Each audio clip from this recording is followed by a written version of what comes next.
نحمدہ ونصلی ونسلم علی رسولہ النبی الامین الکریم ونحن علی ذلک لمن الشاہدین والشاکرین والحمد للہ رب العالمین۔ 10ویں پارے کی تلاوت سماعت کر رہے تھے۔ سورہ توبہ کی تلاوت سنی، اور اس سے پہلے سورہ انفال، اور پھر سورہ انفال سے پہلے سورہ اعراف کی تلاوت سماعت کر رہے تھے۔ قرآن مجید فرقان حمید کس طرح نازل ہوا، وحی اترنے کی کیفیت کیا ہوا کرتی تھی، اور پھر اس کے بعد قرآن کا جب نزول ہو گیا پھر قرآن کو جمع کیسے کیا گیا، یہ تمام دروس ہم نے پچھلے دروس میں سماعت کر لیے ہیں، یہ تمام باتیں سن چکے ہیں۔ لیکن قرآن مجید فرقان حمید سے پہلے کی جو کتابیں ہیں، توریت، انجیل، زبور، یہ کیسے نازل ہوئیں یہ بتایا نہیں جاتا، لیکن قرآن مجید فرقان حمید نے اسے بھی ذکر فرمایا ہے کہ یہ کتابیں کس طرح نازل ہوئیں۔ سورہ اعراف میں اللہ تعالیٰ نے ارشاد فرمایا وَوَاعَدْنَا مُوسَىٰ 30 لَيْلَةً، اور ہم نے موسیٰ علیہ السلام سے 30 راتوں کا وعدہ لیا۔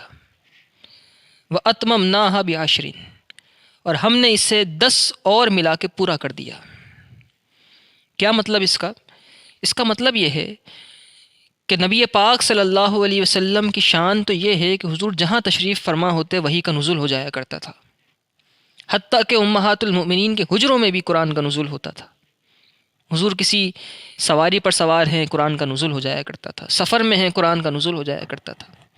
لیکن توریت جب اللہ تعالیٰ نے موسیٰ علیہ السلام کو دی تو یوں نہیں کہ جس جگہ پر چاہا اتارا اسے، بلکہ توریت کے نزول کے لیے ایک مقام کو مخصوص فرمایا، اور حضرت موسیٰ علیہ السلام کو اللہ تعالیٰ نے بلایا پہاڑ کے اوپر، اور ایسے ہی نہیں بلایا بلکہ پہاڑ پر بلانے سے پہلے اس کی تیاری کرائی گئی۔ تیاری اس طرح کرائی گئی کہ حضرت موسیٰ علیہ السلام سے اللہ تعالیٰ نے فرمایا کہ 30 روزے رکھنے ہیں۔ حضرت موسیٰ علیہ السلام نے 30 روزے رکھے مسلسل، اور پھر اس کے بعد 10 اور روزے رکھوائے گئے۔ 30 کے بعد 10 اور روزے، فَتَمَّ مِيقَاتُ رَبِّهِ 40 لَيْلَةً، تو آپ کے رب کا وعدہ 40 راتوں کا پورا ہو گیا۔ تو 30 کے بعد یہ 10 روزے مزید کیوں رکھوائے گئے، 40 روزے کیوں پورے کرائے گئے؟ مفسرین نے لکھا بات یہ ہے کہ حضرت موسیٰ علیہ السلام نے جب 30 روزے رکھے تو فطرت ہے انسان کی کہ جب روزے رکھتا ہے تو اس کے منہ سے ایک بو آتی ہے۔ حضرت موسیٰ علیہ السلام نے جب 30 روزے مکمل کیے اور پھر چاہا کہ طور پہ جا کے اب توریت کو لے لیں، تو حضرت موسیٰ علیہ السلام نے سوچا کہ اگر یوں ہی جاؤں گا میں توریت لینے کے لیے تو یہ تو بو ہے۔ تو حضرت موسیٰ علیہ السلام نے چاہا کہ مسواک کروں، اور آپ نے مسواک فرمائی۔ جب حضرت موسیٰ علیہ السلام نے مسواک کی، اور بعض مفسرین نے کہا کہ آپ نے مسواک نہیں کی بلکہ آپ نے کسی خوشبودار گھاس کو آپ نے چبایا تاکہ خوشبو آنا لگ جائے، اور پھر اس کے بعد جب طور پہنچنے لگے تو رب ذوالجلال نے وہی فرمائی کہ اے موسیٰ یہ تم نے کیا کیا؟ مجھے تو روزے دار کے منہ سے آنے والی بو مشک اور عنبر کی خوشبو سے زیادہ محبوب ہے، جاؤ اب 10 روزے اور رکھو۔ تو 30 کے بعد پھر 10 روزے مزید رکھوائے گئے حضرت موسیٰ علیہ السلام سے، اور اس طرح 40 روزے مکمل ہوئے، اور حضرت موسیٰ علیہ السلام اب طور پہ تشریف لے گئے۔ اپنے پیچھے حضرت ہارون علیہ السلام کو حضرت موسیٰ علیہ السلام نے اپنا نائب بنایا اپنی قوم کے اندر۔ وقال موسیٰ لأخیہ ہارون، حضرت موسیٰ علیہ السلام نے اپنے بھائی ہارون علیہ السلام سے کہا اخلفنی فی قومی، آپ میری قوم میں میرے نائب بن جائیں، وأصلح، اور ان کی اصلاح کرتے رہیں، ولا تتبع سبیل المفسدین، اور فساد کرنے والوں کے راستے کی پیروی نہ کیجیے گا۔ یہ حضرت ہارون علیہ السلام سے موسیٰ علیہ السلام نے کہا تھا، لیکن ہارون علیہ السلام کے واسطے سے دراصل قوم کو کہہ رہے تھے کہ اے قوم تم مفسدوں کی، فساد کرنے والوں کی پیروی نہ کرنا۔ اب موسیٰ علیہ السلام تشریف لے گئے کوہ طور پر۔ وَلَمَّا جَاءَ مُوسَىٰ لِمِيقَاتِنَا، جب موسیٰ علیہ السلام ہمارے مقرر کیے وعدے کے مطابق تشریف لے آئے۔ وَكَلَّمَهُ رَبُّهُ، اور حضرت موسیٰ علیہ السلام سے ان کے رب نے کلام کیا۔ کیسے کلام کیا؟ اس رب کا کلام آواز سے، حروف سے پاک ہے۔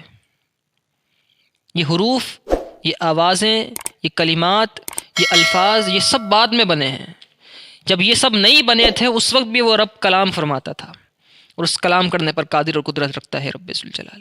تو یہ کلام کیسا تھا؟ یہ کلام اس رب کے شان کے لائق تھا، اس نے کیسے فرمایا موسیٰ علیہ السلام جانتے ہیں۔ اب یہ کلام جو رب ذوالجلال نے موسیٰ علیہ السلام سے کیا، جب کلام ہو گیا تو کلام کی چاشنی اتنی تھی کہ حضرت موسیٰ علیہ السلام نے چاہا کہ اب اس کلام کے بعد رب ذوالجلال کا دیدار کیا جائے۔ قال رب ارنی انظر الیک، اے رب میں چاہتا ہوں کہ تجھے دیکھوں۔ حضرت موسیٰ علیہ السلام نے اپنی خواہش کا اظہار فرمایا اور کہا کہ چاہتا ہوں کہ تجھے دیکھوں۔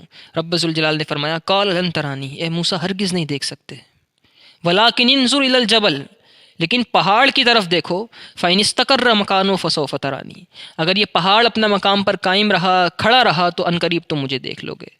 میں تجلی پہاڑ پر ڈالوں گا، اگر یہ پہاڑ پر تجلی ڈلنے کے بعد پہاڑ صحیح سالم رہا تو پھر تم بھی مجھے دیکھ لو گے۔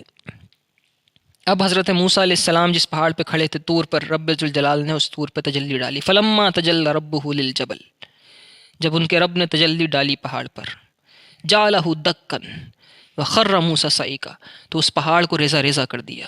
وہ چھوٹی سی تجلی، وہ کچھ تجلی جو کہ کہنے میں تو چھوٹی تھی لیکن اس کا نور کتنا ہوگا، جب وہ پہاڑ پر پڑی تو وہ پہاڑ ریزہ ریزہ ہو گیا اور حضرت موسیٰ علیہ السلام بے ہوش ہو کے نیچے تشریف لے آئے۔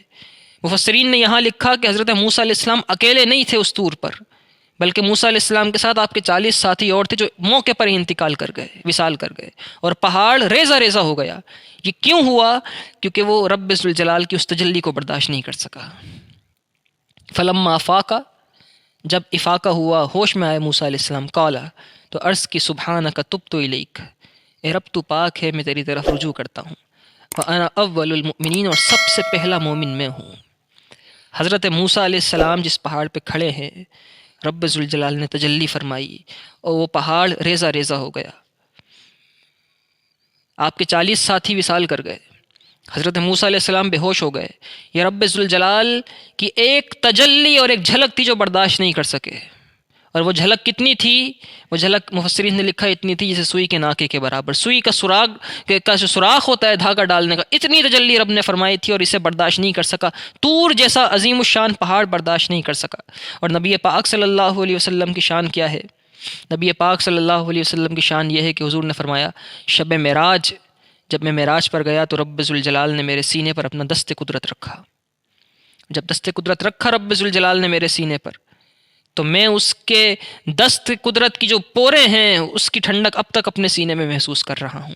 ایک طرف تجلی تھی جو پہاڑ برداشت نہیں کر سکا، یہاں نبی پاک صلی اللہ علیہ وسلم دست اقدس کی ٹھنڈک برداشت کر رہے۔ فرق کیوں ہے یہ؟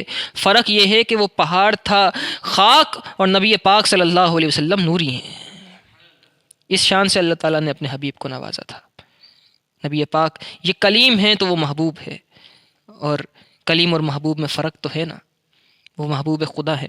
اور پھر نبی پاک صلی اللہ علیہ وسلم نے فرمایا، جب رب ذوالجلال نے اپنا دست اقدس رکھا تو دست اقدس رکھنے کے بعد اس کی ٹھنڈک میں اب تک محسوس کر رہا ہوں، اور اس کی وجہ سے مجھ پر ہر چیز روشن ہو گئی۔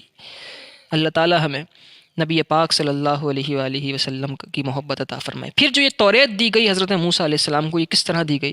مفسرین نے لکھا توریت اس طرح دی گئی کہ زمرد جو پتھر ہے، قیمتی پتھر، اس کی 7 تختیاں تھیں، ان 7 تختیوں پر توریت لکھی ہوئی تھی اور سونے سے لکھی گئی تھی، اور یہ 7 تختیاں حضرت موسیٰ علیہ السلام کو عطا کی گئیں۔ اس شان سے اللہ تعالیٰ نے توریت عطا فرمائی۔ اللہ تعالیٰ ہمیں قرآن مجید فرقان حمید سمجھنے کی توفیق عطا فرمائے۔ وآخر الدعوایا ان الحمد للہ رب العالمین۔